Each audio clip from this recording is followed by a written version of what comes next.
Peace, peace, Demetrius.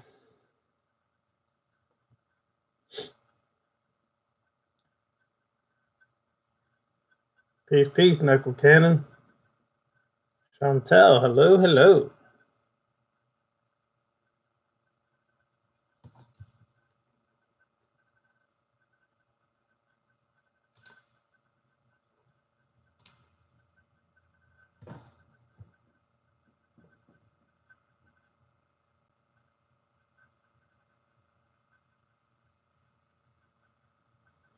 Yes, John, you finally catch me live. All is known, peace, peace. Nina, peace.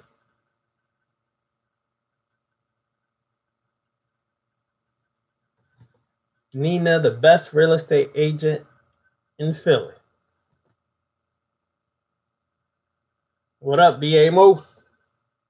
Peace, peace. Just waiting on the other people so we can get it on and popping.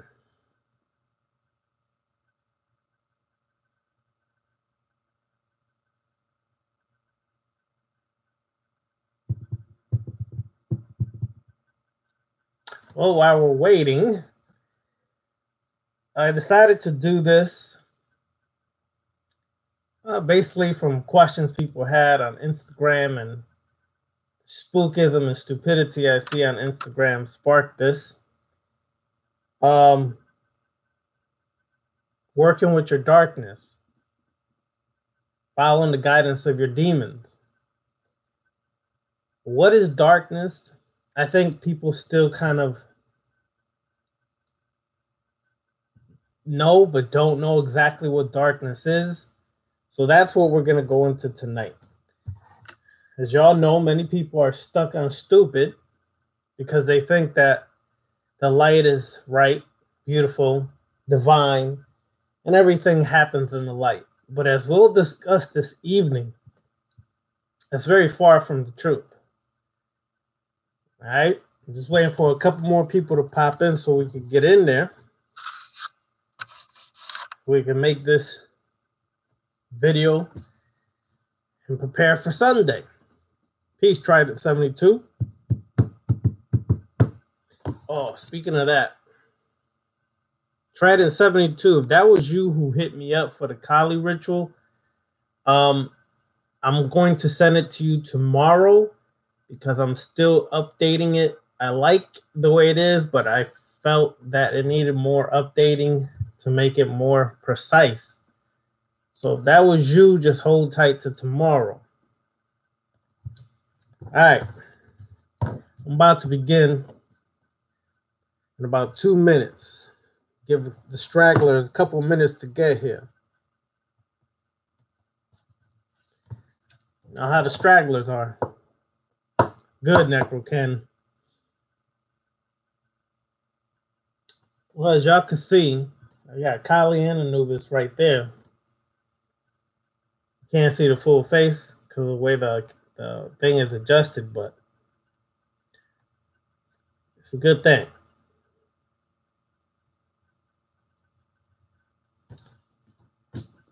Two more minutes to see the stragglers decide to show up. You know, people are getting ready to party tonight. So before they get the party on, they need to get their knowledge on. But of course, partying takes precedence for many people. But that's all good, though. Yeah, CP time, black folk time, colored people time. We got to learn how to be on time if we want to progress in time. But hey, that's people. That's how they roll.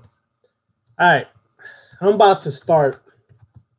They come late, they come late. They're just going to have to rewind selector and move it from there. So basically this evening, I'll be coming from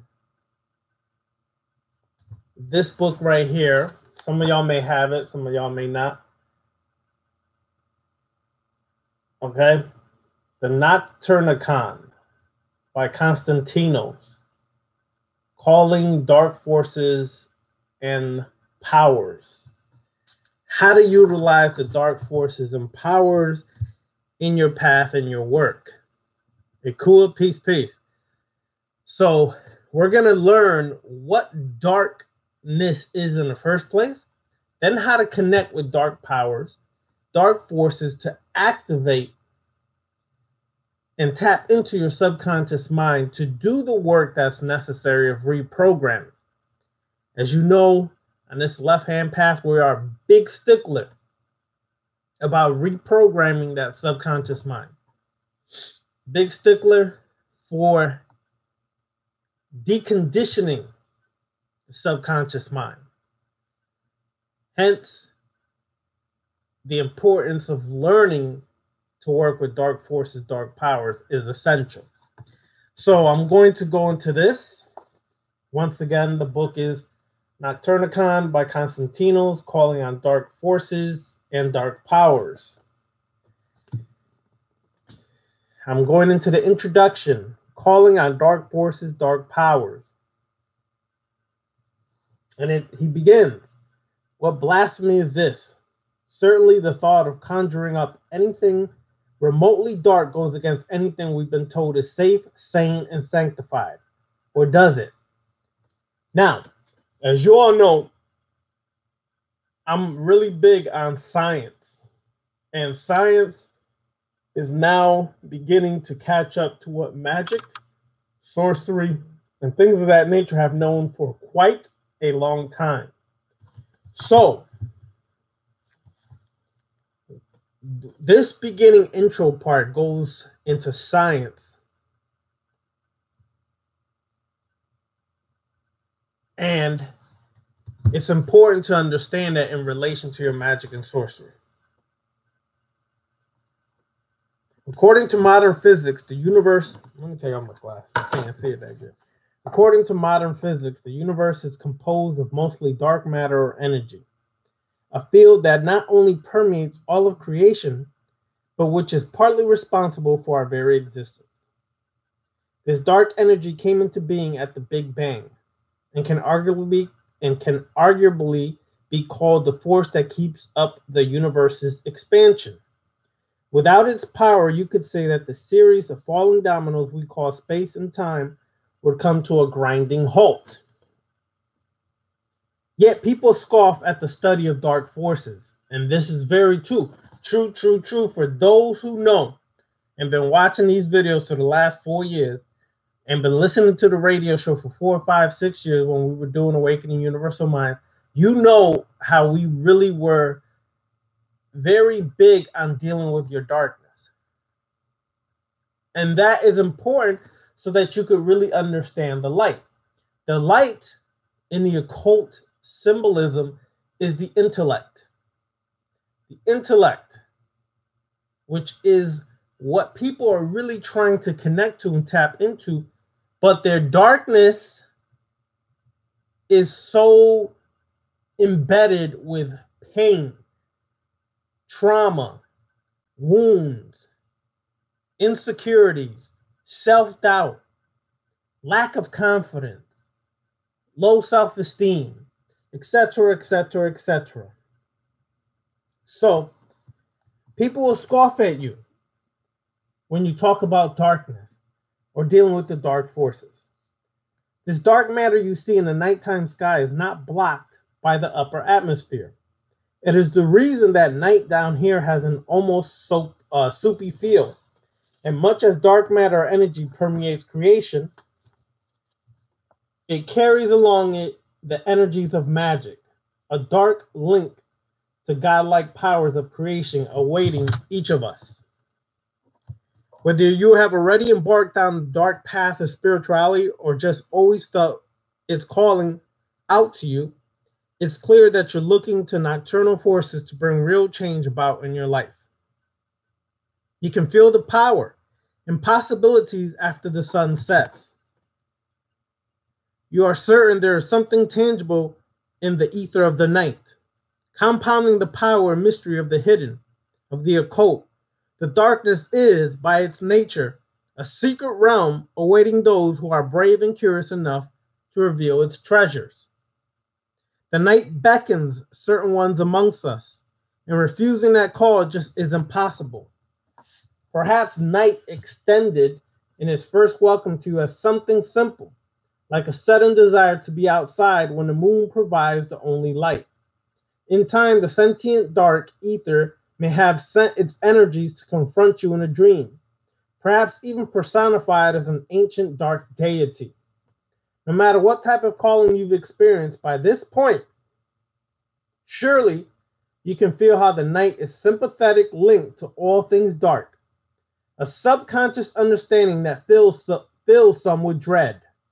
Not everyone is comfortable with the supernatural forces this book deals with, and many cringe at the thought of associating with death energies or Lovecraftian beings lurking in the shadows. But as I explained in the preface, the forces that are most extreme and to some frightening do get the job done when nothing else can. The night houses more than just so-called gothic or spooky tendencies and dark essences. Night is half of our reality, and night is a direct link to the forces and energies that can alter that reality, a world unto itself that lurks around everyone, yet which welcomes only a few. While most of those in our vicinity are asleep and therefore not filling the ether with psychic interference, we can work dark magic.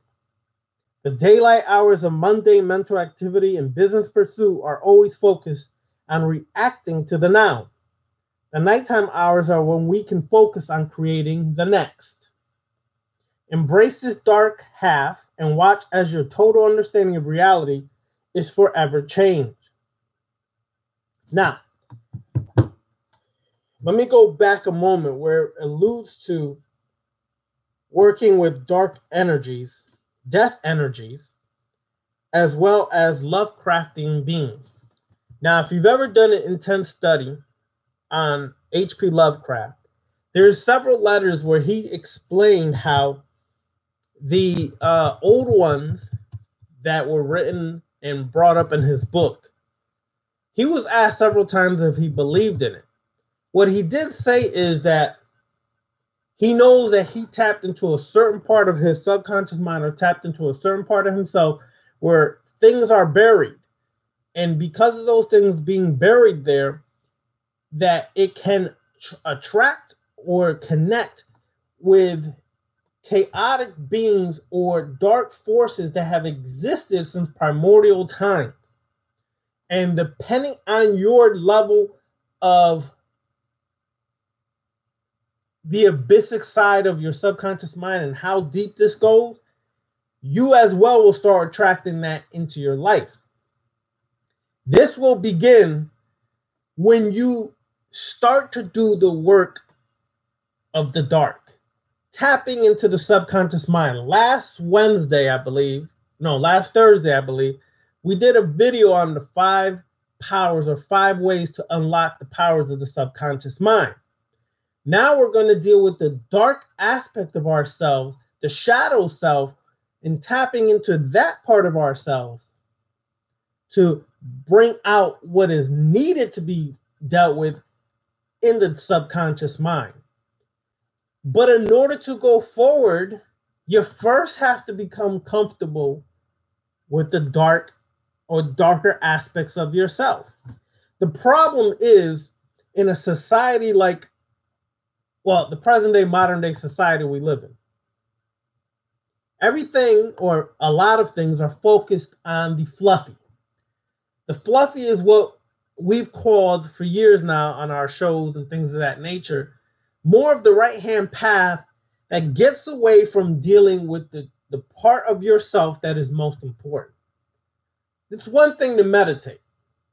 And for all intents and purposes, you should be meditating. But there's a level of meditation that's different on the darker forces of working in the darkness than it is when you're doing just the average right-hand path meditation. Right-hand path meditation is a passive form of meditation. Whereas in the dark or the left-hand path, we deal with active meditation. Instead of thoughts arising, you accepting it and then you let it fleet away or fly away or disappear away. which never really goes away. It just gets buried deeper. We do a serious introspection or active meditation at that moment. When that arises, we accept it, but we go deep into it to understand why it's even there. We do not ignore things as if the negative is so wrong and so bad. Because if that was the case, then atoms, which deal with protons, electrons, and neutrons, wouldn't even exist without the balance being brought in from proton and electron, positive and negative. You need it. You got to understand it. You can't keep running from it, because the minute you keep running from your so-called negative side, that negativity only gets buried deeper and deeper inside of you, creating habitual patterns that keep occurring in your life, causing more havoc, problems, and chaos, and not ordered chaos. What do I mean by ordered chaos? Chaos in itself is erratic. It can be just straight spontaneous. But when you bring chaos under your order, you're bringing this level of chaos that comes into your life into an ordered format that you can work with, understand it, to raise your consciousness, your vibrations, and your understanding. Become like Seteth, where you take a pep and you ride on the back of a pep, showing mastery over the chaos, control over the chaos, and total godhood over self. But what we don't do is go into that aspect of ourselves, because we're so inundated with the right-hand path philosophy that even when we step into the dark, we quickly do a moonwalk like Michael Jackson back out of that dark and want to go into the glittery light because it feels more comfortable. You're not supposed to be, let me say this now, for those who are either new or those who've been walking this left-hand path for a minute. You're not supposed to feel comfortable on the left-hand path. There's no way, shape, form, or fashion have you ever heard us say, feel comfortable. And others who have been working and living this path for years have ever said, feel comfortable on the left-hand path.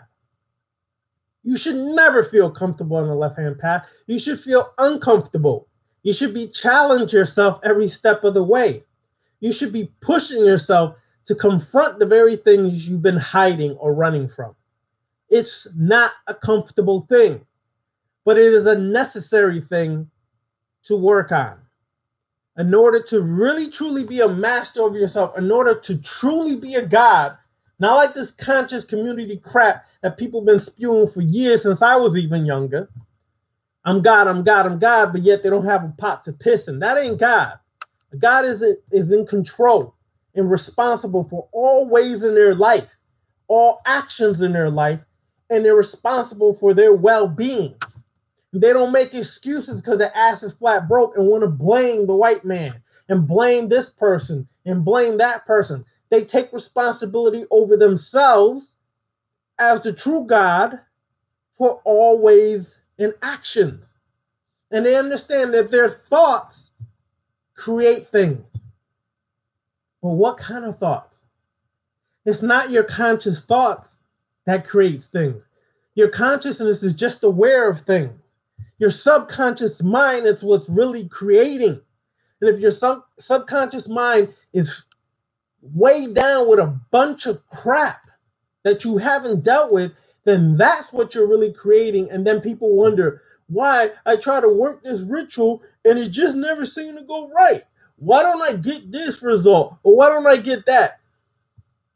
Why? Well, maybe you haven't listened for the last few years when we kept saying you're attracting into your life what's really in your subconscious mind. Not what you're hoping and wishing for.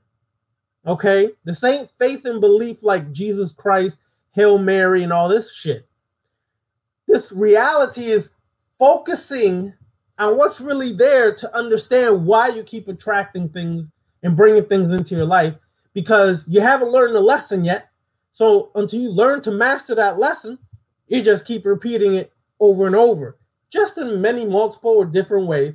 You keep repeating it over and over and over. Well, of course, If you refuse to deal with what's there, buried underneath, how you gonna really change your objective universe or your objective world when your subjective is what's creating the objective world? All right, let's continue.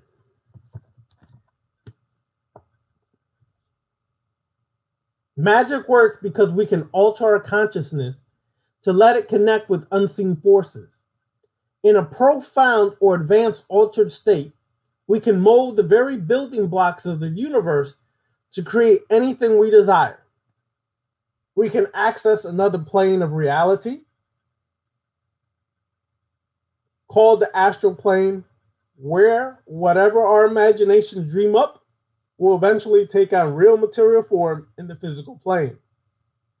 You can think of the astral plane as a computer graphics program, with the magic user acting as a designer who isn't concerned with what happens outside the office. That is the person doing the designing, visualizing, works in a computer-aided design environment, astral plane. After he or she saves the final version of the design, completes the image, and releases it, the built-up model eventually becomes real enough to take on a life of its own. In the world of computer design, the model can end up as a sequence in a three-dimensional animated film, or may be fabricated into a complex machine at a factory. The final manifestation is out of the designer's or magic user's control. All he or she sees after letting go of the model or form is that it came into being. There are no film editors or factory workers to bring your magic to life, of course. What happens after you let go of a form on the astral plane is a mystery, of the very mystery of creation and how we all got here. But through vampire magic, which we'll be discussing Sunday, you start to learn how that creation actually works. You actually start to understand how thought bonds or thought forms actually work and how they actually manifest from the astral plane to the physical plane. All right. Now,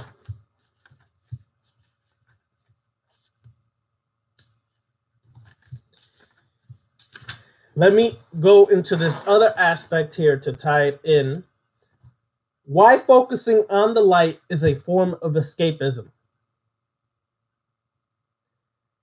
For most people's life, growing up firmly believing that the only thing worthy of guiding was light and love.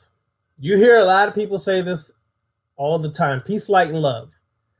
When they say that to me, I just kind of like roll my eyes and say, yeah, okay, great. Whether through the family environment you were raised in or the cultural myths of what you were brought up clinging to, that is what you accepted to be beautiful, positive, and spiritually right or righteous. Now, that's what many of us were raised to believe. That's what many of us walked and accepted as being true.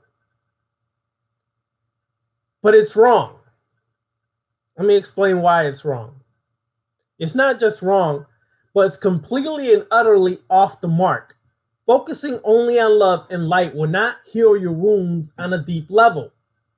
Now, these are for the fruitcakes that'll be on Instagram and whatever other social media platform they're on, that constantly want to say peace, love, and light. Constantly want to say, you gotta forget about the negative. You gotta just focus on positive thoughts. You just gotta be right. You just gotta trust. Trust who and what? Oh, the universe. Oh, the universe. So now you want me to pray to the universe or send out my energy to the universe as if the universe is some kind of God now. See, this is the stupidity that passes along from year to year. We bypass or we let go or we walked out of Christianity, Islam, Judaism, or whatever other form of religion you left.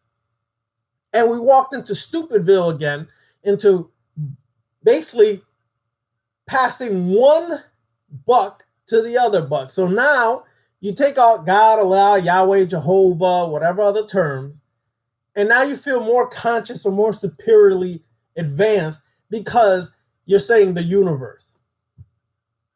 It's the same damn concept. And that's still programming of Christianity, Islam, Judaism, or any other religion is still deep in your subconscious mind. And it's still what's governing your behavior, your work in magic, or anything else. So if you really say, oh, I'm just going to let it go into the universe, and the universe will bless me, that's like saying I'm going to give it up to God or give it up to Jesus, and Jesus is going to bless me. Same stupid concept, showing that you still think something external is going to bless you and do the work for you. It's just ridiculous. On the left-hand path, you are the only God. You are your own God. And you make things happen from the subjective to the objective, and all the way through, you are creating a new experience, bringing new realities in your life from the moment you planted the seed to seeing the seed into fruition. You don't go into Spookville and now think the universe is blessing you for everything. Because I'll quickly destroy that. And let me show you how I would destroy that. And a bunch of other occultists can destroy that concept. You only attract into your reality what's really in your subconscious mind. Not this conscious crap, oh, I want and I hope. And the law of attraction says that if I just focus on this positive thought and I will just focus on that thought all the way, I will get it. Well, guess what, y'all? A lot of y'all tried that and didn't get exactly what you wanted. Why? Because if your subconscious mind is focused on the negative, if you still have low self-esteem, if you still have a lot of self-doubt, lack of confidence, you're going to manifest what's really in your subconscious, not what the hell you think you want. But what you really bring into your life is what your subconscious mind is creating. Thus, the real work is not out there in Fluffyville, Lightville, saying, oh, please, universe, bring it into my reality. I just leave it to the universe. The universe blesses me. The universe gives me what I want. What the fuck is that shit? That's like saying Jesus, I went to church, prayed to Jesus, Jesus gave me what I wanted. Same concept, same Spookyville, let it go. Anyways, again, let me repeat, focusing on love and light will not heal your wounds on a deep level. In fact, if you learned anything, especially those who've been walking this path, you'll learn the most and get the most results from heavy inner work. Its focus is not on the holiness and the light and life and the peace of life. That's only one equation, but it's actually a form of spiritually bypassing.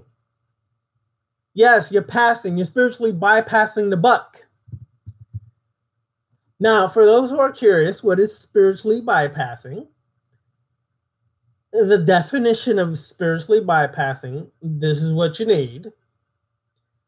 Spiritual bypassing is a very persistent shadow of spirituality, manifesting in many forms, often without being acknowledged. What comes to mind when you think of spirituality? You might picture beautiful temples, ethereal instruments, golden Buddhas, gardens and forests of paradise, the faces of enlightened masters, angels, mountain ranges, sunsets. The same shit I'd be calling fluffy over and over and over. We tend to associate spirituality with transcendental, heightened states of being that are invariably associated with feelings of happiness, joy, deep inner peace, and commitment. While all of that sounds wonderful, many of us become intoxicated, distracted, and ensnared by these highly attractive images of spirituality, avoiding the darker, painful, more exhausting sides of such a path. At its core, spiritual bypassing is like any form of avoidance that rewards us with a false feeling of security and happiness, while undermining our deeper path of self-growth and transformation. Spiritual bypassing, an enticing form of escapism. What you resist persists. C.G. Jung, one of my favorite psychologists of all time. For a long time, I struggled with understanding what true spirituality looked and felt like. I would look in the newspapers and find ads from kooky-looking psychic women promoting their services, or browse the internet and find alluring pages dedicated to finding your guardian angel. I would read books about optimism and articles about casting spells to attract love and prosperity. But amidst all of this searching, I just never felt connection with any of these things. They felt somehow amiss. Something somehow seemed intuitively off-center and wrong about them. It was only in the past year that I discovered why I had always felt, mind you, I'm reading from Loner Wolf. It's his website, lonerwolf.com. He deals and she deals, there's two of them. This is the female talking, Alethea Luna. They deal a lot with the shaman or the shaman path. But what a lot of people don't understand, because the New Age mentality has flufferized shamanism or shamanism too, is the shaman path deals heavily with the dark side, deals heavily with exploring and understanding, going in-depthly into the darker aspects of yourself, the darker aspects of your subconscious mind, and the darker aspects of your soul. So just in case you're wondering, this is where it's coming from. Loner Wolf, what is spiritual bypassing? And the other part I was reading is shadow work. All right. For a long time, I struggled with understanding what true spirituality looked and felt like. I would look in the newspapers and, oh yeah, I already read that shit. My bad. It was only in the past year that I discovered why I had always felt this way about certain spiritual practices. The answer I found was that many practices falling under the guise of spirituality are actually forms of spiritual bypassing. My simplified definition of spiritual bypassing is this. To spiritually bypass is to use spirituality to avoid, suppress, or escape from uncomfortable issues in life. Let me repeat that definition because it's one of the best definitions I've heard of going to Spookville. To spiritually bypass is to use spirituality to avoid, suppress, or escape from uncomfortable issues in life. This would be a large percentage of the conscious coon community, okay? This would be a large percentage of these space cadets. This would be a large percentage of these banana heads who constantly go into Spookville in their spiritual diatribes and everything else they try to convince you of in the conscious community. It's called bypassing. They'll say things like, the physical doesn't matter, so it's all about spirituality. So I don't care if I have a job or not. Well, your ass is flat broke. You can't pay for anything. You can't even pay for... Anyways, you can't even pay for a crystal bowl or a healing bowl that makes sound that will help your meditation. You can't even sometimes pay for a damn instance and you want a hookup. Stop bypassing your shit. Get your life together. Straight up. Now, people don't like it. Hey, exit stage right, stage left. Your choice. These issues could be the loss of a loved one, a relationship breakup, family problems, childhood abuse, loneliness, low self-esteem, self-sabotaging behaviors, fear, mental or emotional health issues, or any other problems life presents. So when you spiritually bypass, you're ignoring all of this and more. To many people, spirituality becomes a sort of crutch, used as a way of standing back up against or standing back up again in the face of life's turmoil, and sometimes this is necessary. We all need support at some time or another in our lives, but the problem comes when spirituality is used as a drug for which we become dependent on in order to bypass the darker elements of our lives.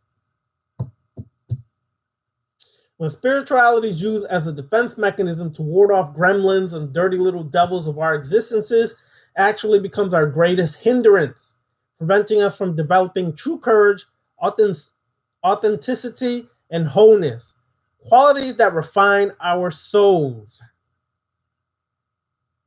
While the use of spirituality can provide us with a solid wall to hide behind, in doing so, it traps us in all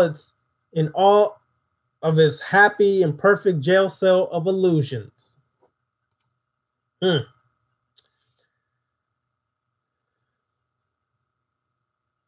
It is very easy and comfortable to focus on the light side of life. So many people today, in today's world, follow this path. And while it might provide some temporary emotional support, it doesn't reach the depths of your being. It doesn't transform you at a core level. Instead, it leaves you superficially hanging onto warm and fuzzy platitudes which sound nice, but don't enact any real change. What does touch the very depths of your being is exploring your shadow. What is the human shadow or the darkness? In short, the human shadow is our dark side, our lost and forgotten disowned self. Your shadow is the place within you that contains all of your secrets, repressed feelings, primitive impulses, and parts deemed unacceptable, shameful, sinful, or even evil. This dark place lurking within your unconscious mind also contains suppressed and rejected emotions such as rage, jealousy, hatred, greed, deceitfulness, and selfishness. So where did the shadow self idea originate? The concept was originally coined and explored by Swiss psychiatrist and psychoanalyst Carl Jung. In Jung's own words, everyone carries a shadow, and the less it is embodied in the individual conscious life, the blacker and denser it is. When the human shadow is shunned, it tends to undermine and sabotage our lives. Addictions, low self-esteem, mental illness, chronic illness, and various neuroses are all attributed to the shadow self. When our shadows are suppressed or repressed in the unconscious long enough, they can even overtake our entire lives and causes psychosis or extreme forms of behavior like cheating on one's partner or physically harming others. Intoxicants such as alcohol and drugs also have a tendency to unleash the shadow. Yeah. Thankfully, there is a way to explore the shadow and prevent it from devouring our existence, and that is called shadow work. What is the shadow work? What is working in the darkness? Shadow work is the process of exploring your inner darkness. As mentioned previously, your shadow self is a part of your unconscious and subconscious mind and contains everything you feel ashamed of thinking and feeling, as well as every impulse, repressed idea, desire, fear, and perversion that, for one reason or another, you have locked away, consciously or unconsciously. Often, this is done as a way of keeping yourself tame, likable, and civilized in the eyes of others. Now, this sounds very familiar, because I swear I say this every week. Beniti says this every week. And others who are working on the left-hand path say this every week. Shadow self is a part of your unconscious and subconscious mind and contains everything you feel ashamed of thinking. Now, if you work on the left-hand path and you've done a ritual and something came up in the ritual, you started to feel shameful, embarrassed, guilty, whatever the case may be, you're tapped in. That's actually a great thing. Although it may feel a little uneasy, uncomfortable, it's actually a great thing because it's starting to shake you from your behavioral patterns and vicious mental cycle you created. It's starting to shake you to tap into that abysmal mind to really get to some deeper healing, let's say. Okay? Which makes me think about this.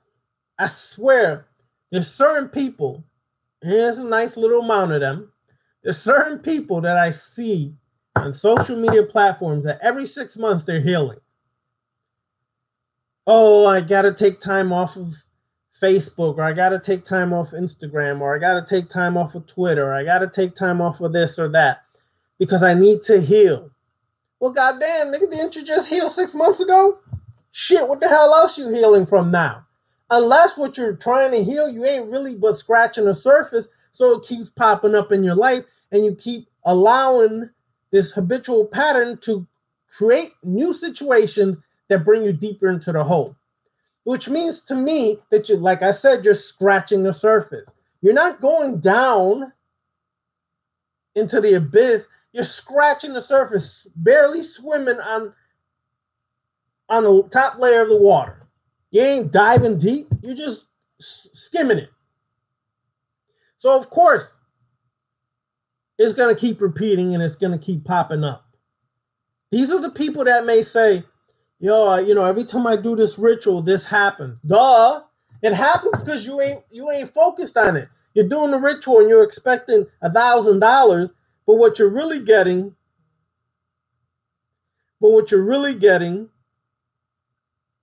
is the shit you're ignoring and that you have to focus on. That's what you're really getting. The shit that you're ignoring keeps popping up in your rituals, but you want $1,000. Well, you ain't getting $1,000 because you ain't dealt with this one thing that keeps popping up in every ritual you do. So what you do is, the ritual didn't work, so I'm going to just stop there and never do it again. Well, you're running. That's called running. You're running from what is necessary. On the left-hand path, and I'm going to repeat this twice. On the left-hand path, when you do a ritual, you don't always get what you want. You get what you need. Let me say it again. On the left-hand path, walk in this path. When you do rituals, you will not always get what you want. You're going to get what you need. Meaning, if you don't get the nice little trinkets and the nice little cream pies and apple pies and things that you're looking for, okay? That doesn't mean the ritual didn't work. If in the ritual, in fact, the same thing popped up, which is your issue. So you did get results. It's just not what you wanted. So you tend to ignore or run from it because that's not what I wanted. I wanted this. Well, homeboy, homegirl, this is what you really need. That's why it keeps popping up. Stop running for riches. And I don't mean riches as in financial success. I mean riches as in the illusions of all these things you want that really, at the end of the day, ain't going to change nothing if that programming is still there, that trauma is still there, et cetera, et cetera, et cetera. As mentioned previously, your shadow self is a part of your unconscious, subconscious mind and contains everything you feel ashamed of, as well as your impulses, repressed ideas, your desires, your fears, and yes, your perversions. Some of y'all like sucking elephant toes, but won't admit it. Shit, I wouldn't admit that shit either, unless I really know you and you just as crazy as I am. But if that's what you like, you're gonna have to find a way to suck them toes. Let me stop. Anyways, so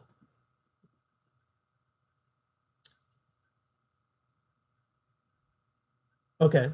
For one reason or another, you have locked away consciously or unconsciously. Often this is done as a way of keeping yourself tame, likable, and civilized in the eyes of others. This is what you would call the individual, the personality that you created to exist within society. Excuse me, let me take a sip. This is the individual that your individual self you created to exist and survive in society. It's not really you.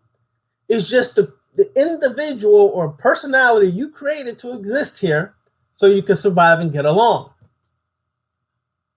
But is it really you? I don't think so. Matter of fact, I'll take a wager on that, a bet, and say, no, it's not you. Because a lot of us are living a false self, not the authentic self. Anyways, shadow work is the attempt to uncover everything that we have hidden, every part of us that has been disowned and rejected within our shadow selves. Why? Because without revealing to ourselves what we have hidden, we remain burdened with problems such as anger, guilt, shame, disgust, and grief. All throughout the history of mankind, shadow work has played a powerful yet mysterious and occult role in helping us discover what is causing us mental illness, physical disease, and even insanity, resulting in crimes of all kinds. Today, shadow work fell in the realm of the shamans, or medicine people, or sorcerers, or witches, as well as the priests and priestesses of archaic periods of history. These days, shadow work falls commonly in the realms of psychotherapy with psychologists, psychiatrists, spiritual guides, and therapists. Do we all have a shadow? Do we all have a shadow self? Some of y'all may be saying, shit, I ain't got no shadow self. I got this shit. I got this shit on lock. Okay. Sounds nice. Yes, we all have a shadow self. As uncomfortable as it may sound, there is a dark side within every human being. Why is this the case? The reason why all human beings have a shadow is due to the way we were raised as human beings, often referred to as our conditioning. This is why we always say you got to decondition yourself. We were conditioned by the way we were raised, either by society, by your family, your culture, etc., etc., etc., has a big way of conditioning you to fit into this society to exist. But I'm a good person. I don't have a shadow side. You might be thinking, well, the reality is that, yes, you might be a good person. In fact, you might be the most generous, loving, and selfless person in the entire world. You might feed the hungry, save puppies, and donate half of your salary to the poor. But that doesn't exclude you from having a shadow. There are no exceptions here. The nature of being human is to possess both light and a dark side, and we need to embrace that. Specifically, embrace the dark side, because we've been taught since we were young to embrace the light side. The light side, light. God is light. Allah is light. Allah fi samawati an-nur. Light of the well, I missed the part, but anyways, light of the heavens. Okay, we hear this stuff all the time.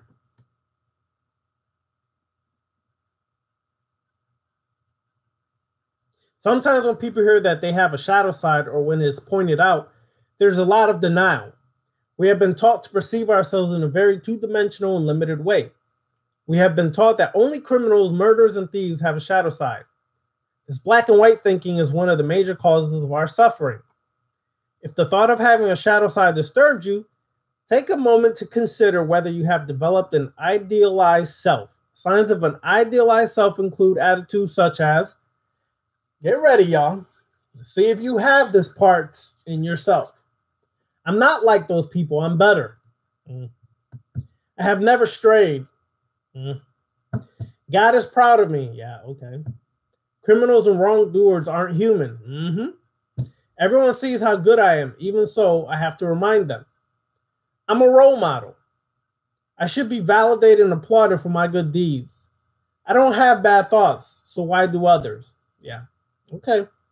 Such perceptions about oneself are unrealistic, unhealthy, and largely delusional. The only way to find inner peace, happiness, authentic love, self-fulfillment, self-development, self-actualization, and your godhood is to explore your shadow self. Is to understand your shadow self. Is to go deep into that shadow self. Now, at this point, this is when we get into how do you actually tap into that shadow self. Well, my girl back here, Kali. The reason Kali's still there is because working and tapping into your shadow can be a very long process, especially depending on your age. If you're older, you got a long way to go.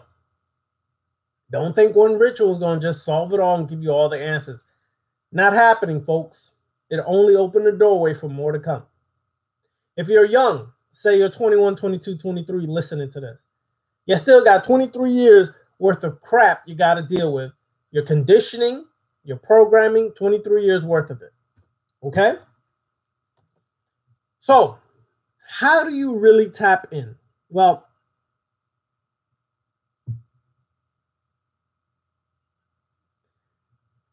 so how do you really tap in? Here's how you tap in.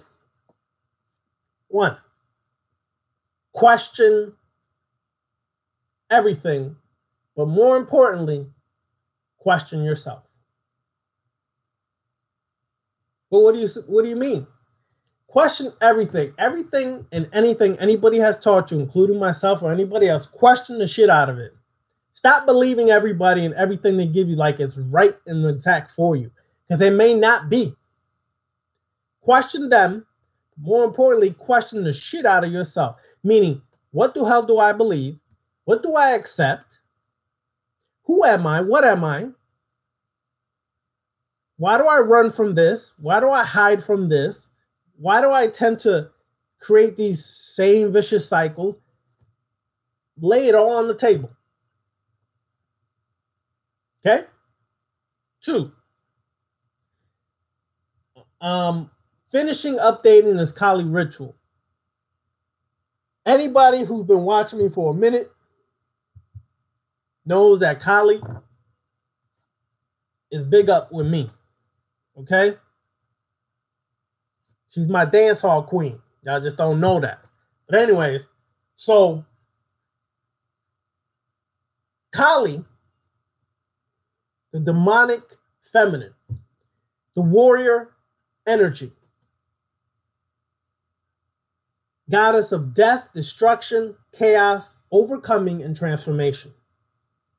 Well, first and foremost, if you are denying stuff about yourself, especially your shadow side, Kali is great to work with to destroy those illusions and delusions that you've created. It will tap into the demonic warrior energy, demonic feminine warrior energy, and bust that shit down. Now you may be saying, well, I'm a man. Why should I tap into Kali? Why wouldn't I tap into a masculine warrior energy? Well, listen, it's all good and dandy, but let me explain something. When you really walk this path, you start to understand. When you really look at the warrior type energies, there's a lot of feminine energy or females that describe and fit into that depiction. We have been given one description of a woman: the mother, the caring, the nurturer, etc., etc. All good. But we forget about that, the demonic feminine warrior energy. A woman, if she's going to whip your ass, she's just going to whip it. She's not going to talk like dudes do, or we'll circle each other, bump chest, talking all this ish before somebody even throws a blow. Women just gonna get down and dirty. I done seen them. They take off their earrings, they tie up their sneakers, and they going ham, son. They just going, that's it. We still circling 5 minutes later. Like, people be like, damn, I'm trying to record this for World Star, and y'all niggas still talking. Whereas a female, you just be recording like, oh, they getting dirty. So understand that, okay? You tap into that demonic feminine warrior energy of Kali, Lilith, Hecate, Nyx, on and on and on, Oya. That warrior energy will help you overcome your blockages and obstacles that are deep within your basic subconscious mind. It will tap into that and start the process of busting that wall that you created to protect or hide those parts of yourself. It'll start just pat, pat, pat, tearing down that wall little by little. You, as your rituals are manifesting, as you're working, you're gonna start feeling surges of emotions, surges of thoughts. This is why you should have a grimoire or journal next to you so you can log the stuff in. You're going to start having deep dreams coming to the surface about things that you've been ignoring, avoiding, things like that. You may find that you're 100-pound dude, but you like Big Mama 350. Ain't nothing wrong with that. It's all good. You like what you like. But you've been denying that part of yourself, so you find yourself with these skinny women just to say, oh, look, I fit into what the society norm is expected of me. But yet you're denying that desire part of yourself of what you really like. That's what you like. Go tap it. Deal with it. Tap into that aspect of yourself. Deal with it. Go find yourself a big girl. Big girls, they give love too. I'm just saying. Some of y'all, I got to discuss this because this stuff makes me laugh because the stuff I see sometimes is hilarious. Some of y'all so pro-black.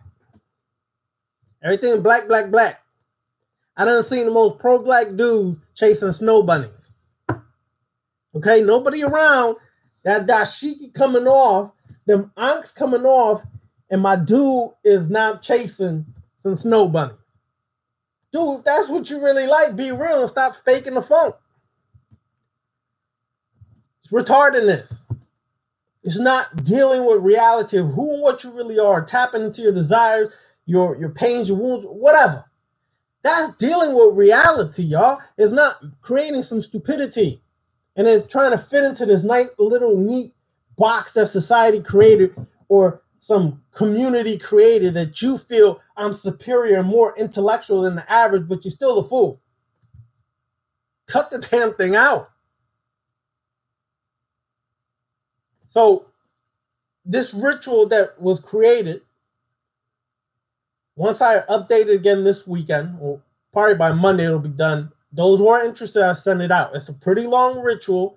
You're going to need several tools, but it's an effective ritual that's going to help you overcome blockages. It's going to overcome obstacles. It's going to help you start tapping deep into your subconscious.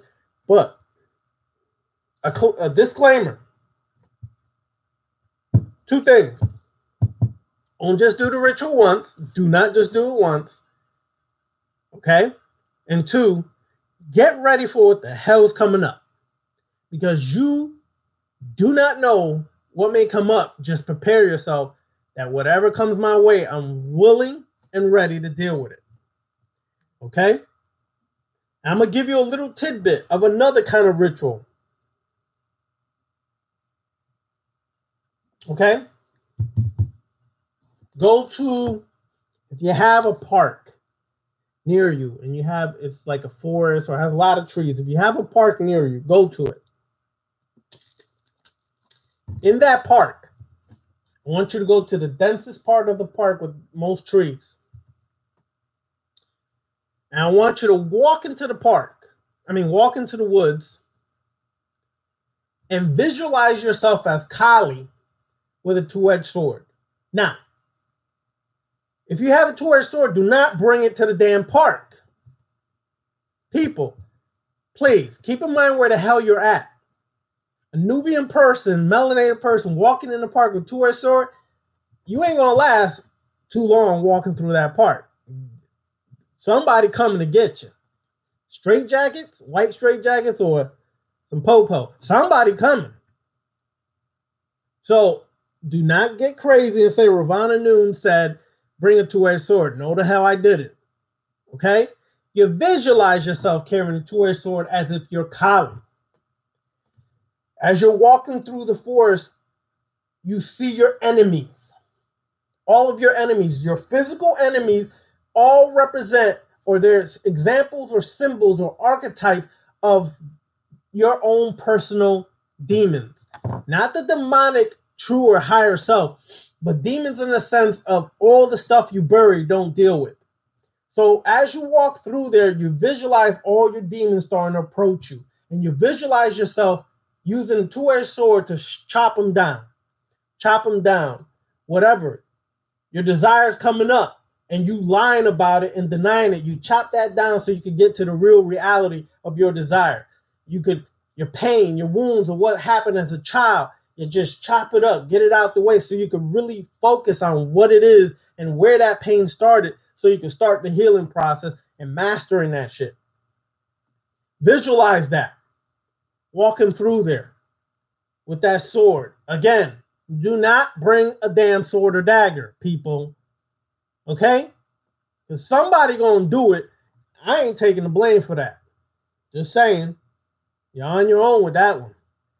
So, as you walk through there, you're tearing all your demons apart. All your pain, traumas, issues, insecurities, doubts, weaknesses, whatever. You're tearing it apart. Then when you get through all that, you see a being approaching you. This being is Kali, but you're Kali. So you're basically seeing yourself after you've overcome and destroyed that which has been holding you back, and embrace the Kali you see, which is symbolically you. Try that ish. Personalize it. Make it your own way. Do it the way you want. Just don't bring a sword or dagger. And see how that works. And get back to me. Let me know how it works. I've done this a few times. It works miraculously sometimes. Okay? Now, for sake of not being long-winded, I'm going to scroll back up and we're going to start taking questions and comments. A lot of damn people said stuff today. Shit. Anyways, I'm gonna go through here and then I'll see if anybody has any other questions. So let me just go. All right. Nina, when you see a lot of dark blobs, that dark forces, dark energies are materializing more and more in front of you or for you. Do not be afraid. Sometimes that is just those dark forces or energies are tapping in or connecting with you. Keep that in mind.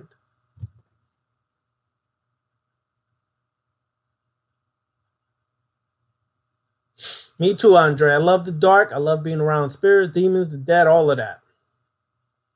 Matt Son, Lovecraft was racist. I do not give a shit if Lovecraft was racist, stupid, dumb, ignorant. On the left-hand path, you extract knowledge from anybody and anywhere you can. Because there's a bunch of melanated people who tend to be ignorant about things like that. And what I mean by that is I don't make an exception for racist people. I tear that shit down. I do not stand for that. But just because a person was racist is not going to stop me from viewing and understanding their knowledge or their information and how I can apply it to myself. See, that's the difference. Conscious community will stop at that because he was racist. I don't stop. I'm going to go and see what is in that information and what I can extract from it that can be of beneficial or benefit to me in my workings. So understand that. Yeah, racist could be racist. That's understood. I don't make no exceptions. Racist is ignorant. Racism is ignorant. People who are racist are straight ignorant. But check out the information of what some of these racist people said and see what you could use from it, because everybody has something to contribute, even if they're racist. You may not believe that. You may not accept that. But from my experiences walking, everybody got something you can use or utilize in your workings.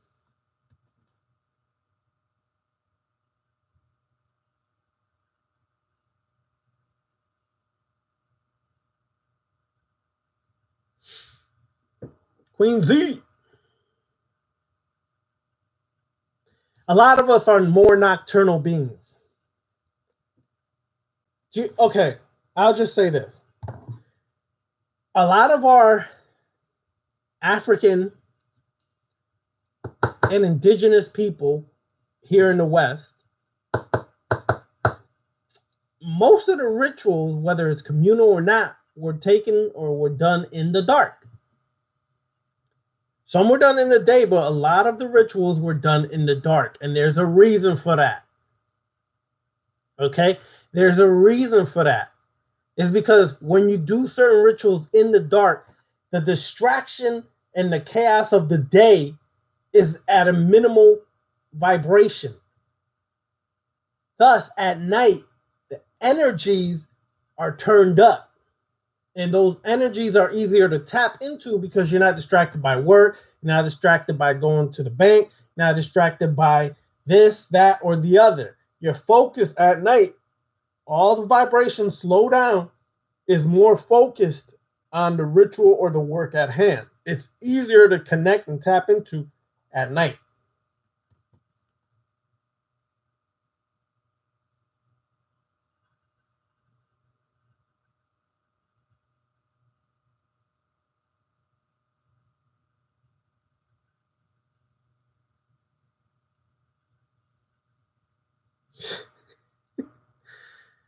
Boy, can't get people in the room together. Somebody always start to flirt. Anyways, Necrocanon, that's correct. To not focus on yourself as a whole is lunacy.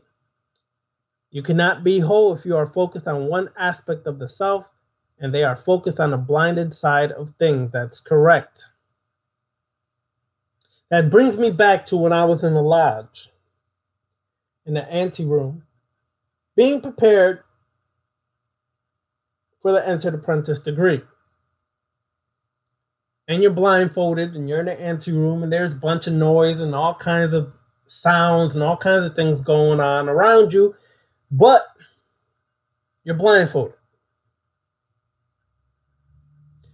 Your senses, your ears your senses heighten. Your thoughts, you start to question everything. You start to really question everything. You become more connected in that dark. When the blindfold is taken off, when you're inside of the lodge, and you're kneeling in front of the altar doing your entered apprentice oath, and that blindfold comes off and they hit you with the blinding light, that's when you went back from being a god in the dark to being back made into a man. Anyway, that's another story.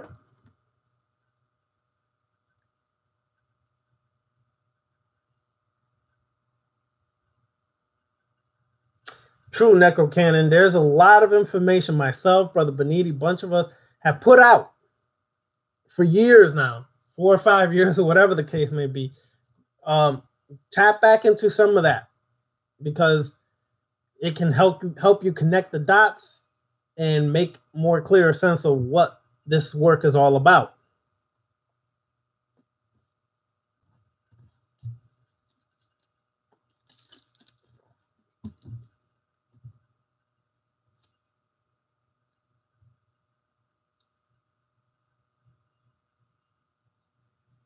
All right, let's see.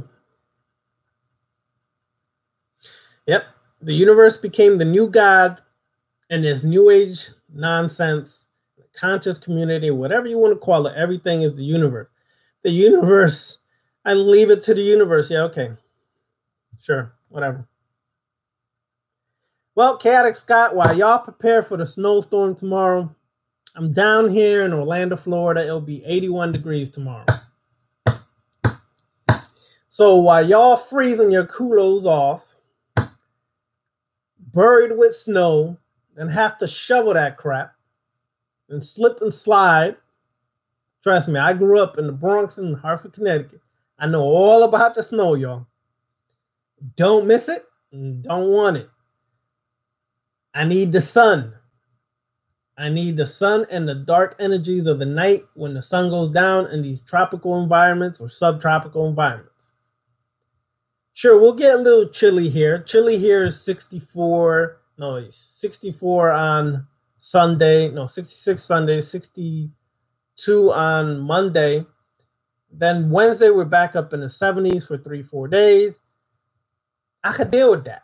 But all that cold, extra cold shit, not happening. No more, not happening. I was young. I was raised by my parents up there. And when it snowed, guess who was shoveling? It wasn't their asses. When I got old enough, I had to do the stuff. And if I didn't do the stuff before it was their time to come home or whatever, yeah, guess who was on punishment?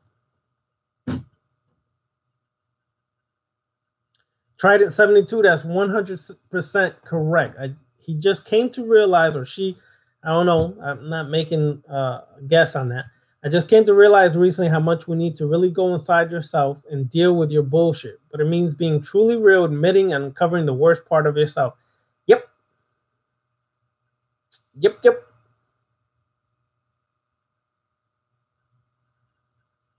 That's right. It makes total sense. How can you be a god and still be subservient to all those things you have buried? That's the point. You can't be a god. You still are being controlled instead of controlling.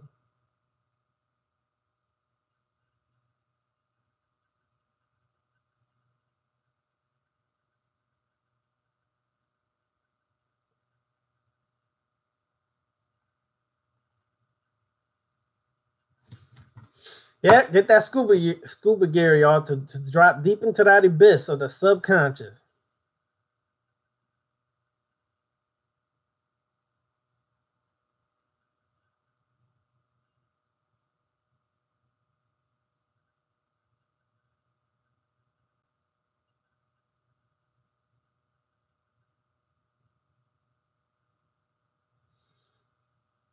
Yeah.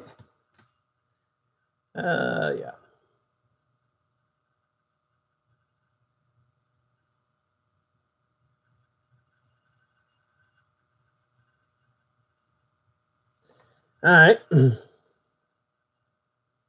Lord Kush Goddess, what is young as fuck? How young are you?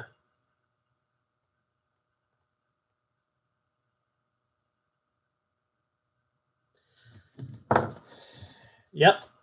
But some say that Kali is actually the primordial form of Shakti. Shakti was the universally accepted form of Kali that was more acceptable across the board. So anyway,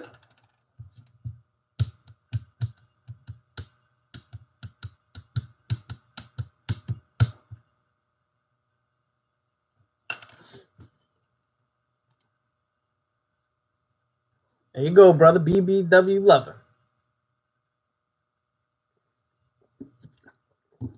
Gotta have that ass to hold on to. Ain't nothing wrong with that. Shit, let's skip.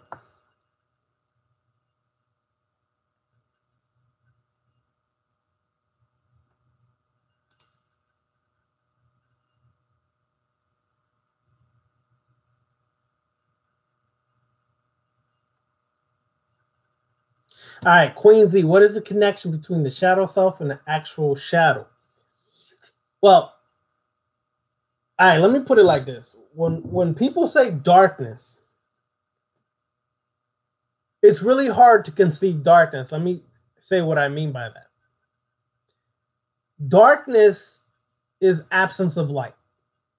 But on this planet called Earth, Eridu, Tiamat, Ta, whatever the hell other names we have for this damn planet, you really don't have darkness. You have shadows. What do I mean by that? Well, in the evening, the moon reflects the sun's light, casting light and shadows onto this planet. Okay, it's a shadow that is casted onto this planet with some light. You understand? Goddamn moth. I think I killed his ass. Anyways, I'm going to hell, y'all. I killed the moth. But anyway, so that's why we really don't have dark. In order to really have darkness, you would really have to be able to cover all your windows. You'd have to be able to cover any holes or anything where light can come through. You'd have to cover all that up and create a dark room to really experience total darkness. What we mostly experience is the shadow. So when people allude to the darker self, they're alluding to the shadow because what Carl Jung and others were basically trying to say is the shadow self. The shadow self that is reflected or reflecting the part that is illuminated during the day, but at the night, when that illumination goes away, you're seeing the shadows of yourself. And in those shadows is where you have fear. Like if you ever in your room and it's dark, but there's a little bit of moonlight coming through, and you swear you see someone in the corner looking at you. There's a spirit there, or there's someone looking at you, and it scares the bejesus out of you, like people say, right? Well, what are you really seeing? Are you seeing a projection of the very things that are deep inside of your subconscious mind, and you're projecting the hours as demons, monsters, ghouls, ghosts? Yes. Or is there actual dark forces, dark spirits, dark energy there? Yes. Both are true. All right. Let me see where the hell I'm at, because this thing just skipped on my ass. Let's see. Queen Z. Where's Queen J?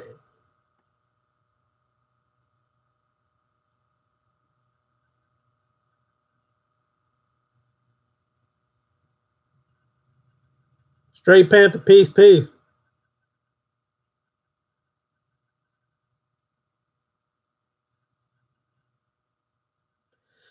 Necrocannon, could be that you are tapping into the energy too much, and they're trying to divert your attention from draining or tapping into that energy by their conscious or unconscious self looking at you to kind of distract you.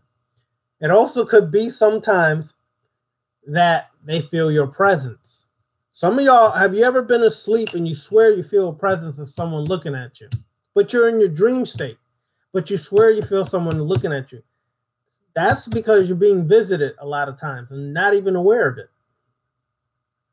So yeah, just keep that in mind.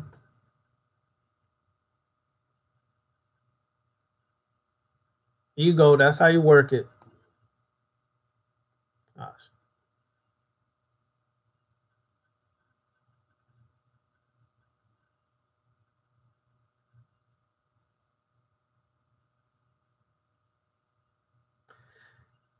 Kim H, yes, Kali is good to work for any of that. Any of that. Your addictions, anything like that. Kali is excellent for that. That, Hecate, Lilith, Sekhmet, great to work with for anything you're addicted to, any obstacles, any blockages. Perfect.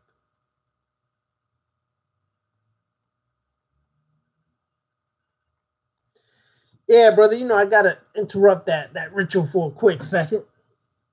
What about forgiveness? All right, let's talk about forgiveness. Is forgiveness real? Okay. I would say no. Every time you forgive somebody, it's a selfish motive, and them asking for forgiveness is a selfish motive. I'm gonna just say it like this: I do not forgive and I do not forget. I may just piece it up, but I do not forgive and I do not forget. And that's just word up, bottom line, across the board. I don't stop all that. And let me tell you why I don't forgive. You're asking for forgiveness for an action that you premeditated before you did it. Huh? What do you mean? Okay, let's just say somebody cheated on you. And you busted them, you caught them, and they're asking you for forgiveness. Forgive me, please. I don't love her. I don't love him. I only love you. Well, let's get this right, folks. Let's get this right. This, let's say if you're a female, your dude cheated on you. This dude cheated on you, right?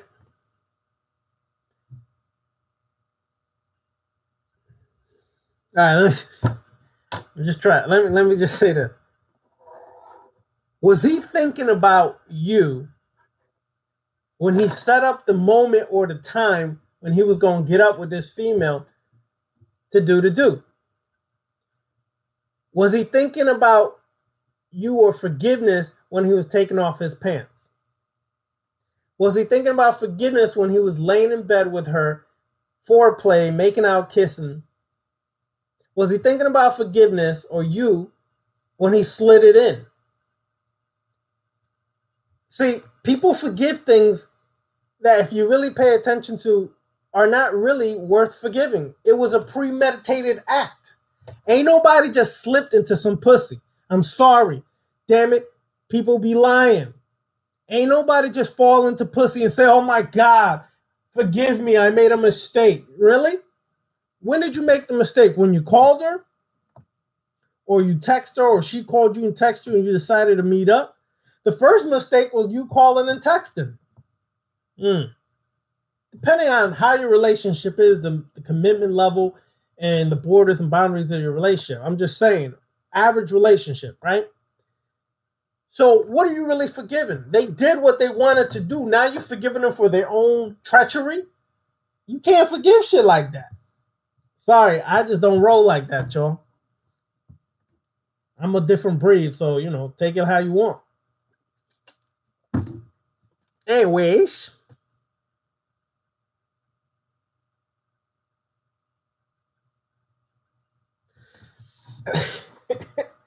All right, Mad Son, let me see. Let me say. Now, okay, I understand why light workers say that, but you must forgive to release the painful energy. I understand that. But here's the thing. The only person you can forgive is yourself. You really can't forgive anybody else or somebody else. You can only forgive yourself for your part in whatever action occurred that hurt you. Okay? But the only way you can really release that painful energy is going into where that painful energy has been buried and just deeply there, and you've not really focused on it. I don't know. I know so many people that were hurt, cheated on, devastated, whatever. And then they act like they healed after 3 months of sitting in the house and eating ice cream and all this shit. Next thing you know, they were somebody else. You ain't do shit. You ain't healed, you ain't done nothing because you did the superficial thing. I cried and I just let my pain out. So it's still there, you know, and it will always be there because you haven't really confronted it. You don't listen, you don't heal or you don't release painful energy by just forgiving. That sounds so damn fluffy and religious. You release the painful energy when you confront it and you deal with it. And it's not an easy thing. You're challenging yourself to do one of the hardest things ever. Deal with your own bullshit. Meaning the bullshit that caused the very situation that you felt you had to forgive. Even forgive yourself.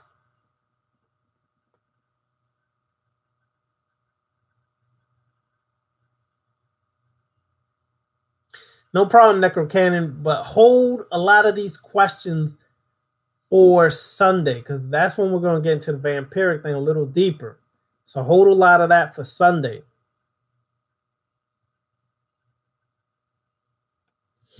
Yes, you embrace the pain, the painful energy, and you master it.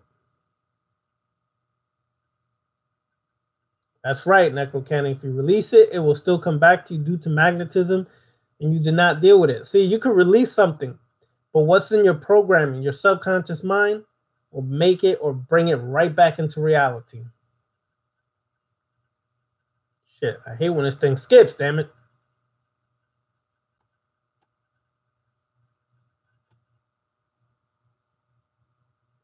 Oh, shit, where'd it go? I know it was somewhere where Chantel's big head was about to say something. Let me see where that picture is with Chantel's big head. Ah, damn it.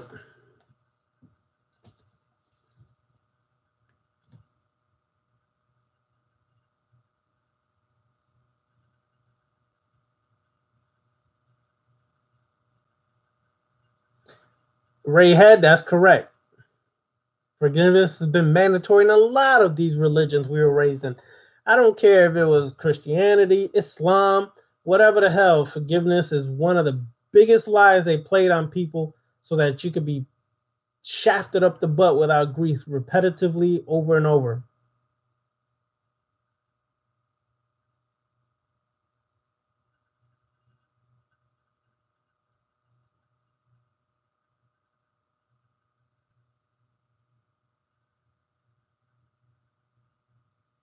All right, Susie Rich, let's say your insecurities. Let's say you feel insecure about your looks, hypothetically speaking. You feel insecure about your looks.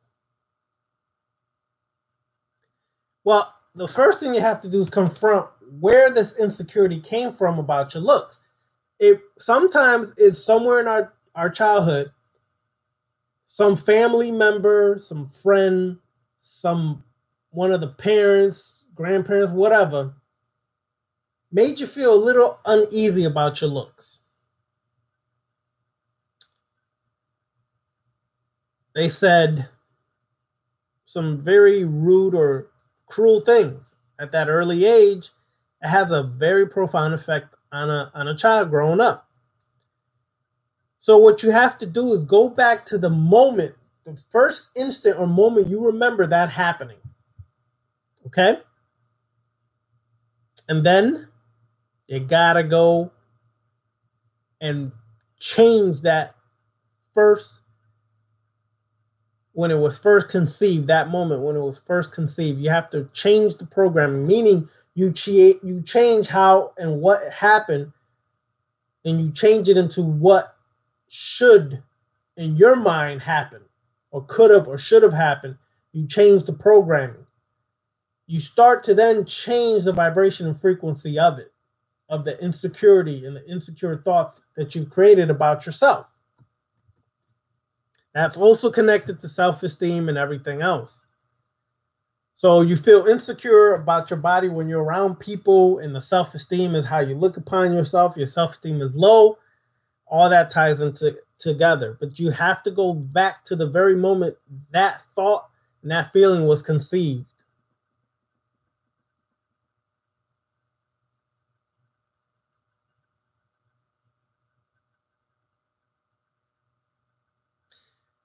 Kelly Pro or Kill V Pro? Shit, damn, I messed up the name completely.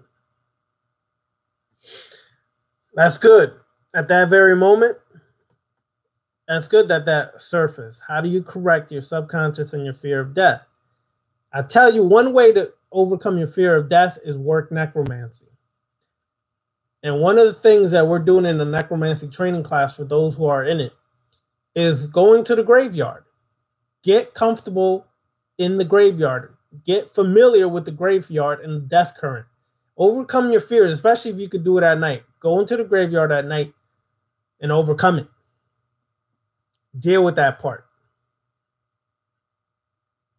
And when you start to confront that part of your fear of death by getting more deeply into necromancy, it starts to become something that you love, not something you fear.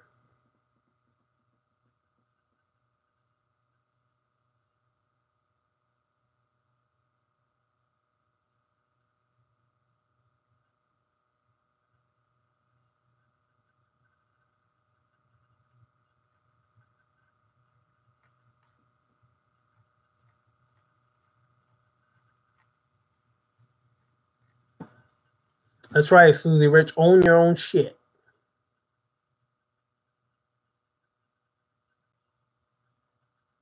That's 100% correct. Wisdom, Necro Canon 1.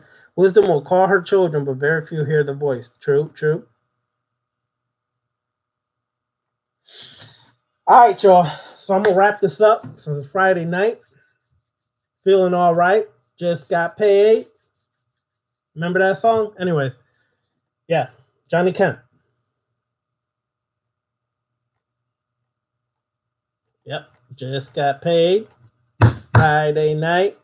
Feel all right. Anyways, not a singer, so I ain't going to do it. Me too. I love me some Death God archetypes, Rayhead. 100. Now, I'm going to do people a favor. If you miss joining necromancy classes, I'm going to open it up again for those who want to join. I told people it's going to be an extensive. We're only at week 1, but it's going to be like 4 or 5 weeks. It's going to be extensive before week 2 comes because there's so many exercises, so many steps you got to really do to get to week 2. So if you're still interested in necromancy classes, let me put my email address here.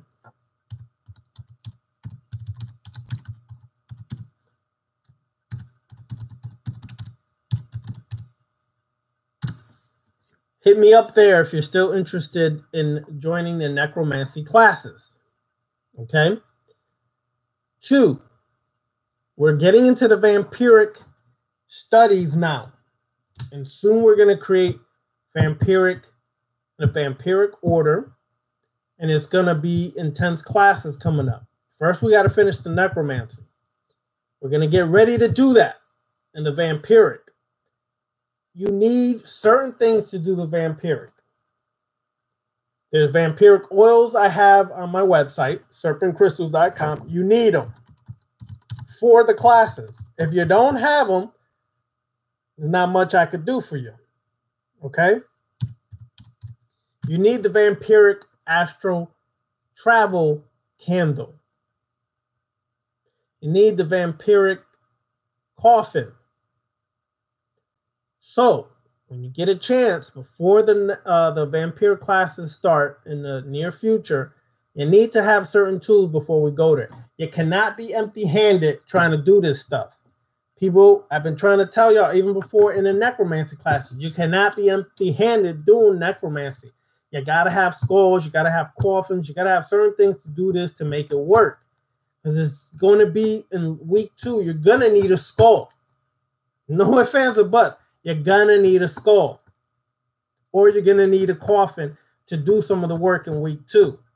All right? So just letting y'all know, heads up on that. All right, y'all. So everybody, go into that shadow, master the self, work on the self, focus on the self. All right? Create those rituals. You want the Kali ritual? There's my email address, darkcultist99@outlook.com. Just let me know. I'll have it complete because I'm updating it, revising it. So I'll put it back out hopefully by Monday. Hit me up at darkcultist99@outlook.com to help you with the shadow work. Okay? Let me know. I'll send it out by Monday or Tuesday at the latest, but Monday should be done. But it's time to get into really doing some shadow work. I could talk about tantra. I could talk about sex. I could talk about the chaos. But when it comes to shit like this or the vampiric shit, when you're doing some real stuff, people tend to fade away or not deal with it or not want to do it or just go too deep on some other tangent. Okay? This is the foundation of what you need to master and work on for your growth. Period. All right, y'all. Peace. I'll see y'all Sunday, 7 p.m. Witches Light, Vampire Magic, and Astral Travel is the topic for Sunday. So come aboard. Be juicy with the questions. Flow. Let's go. Peace.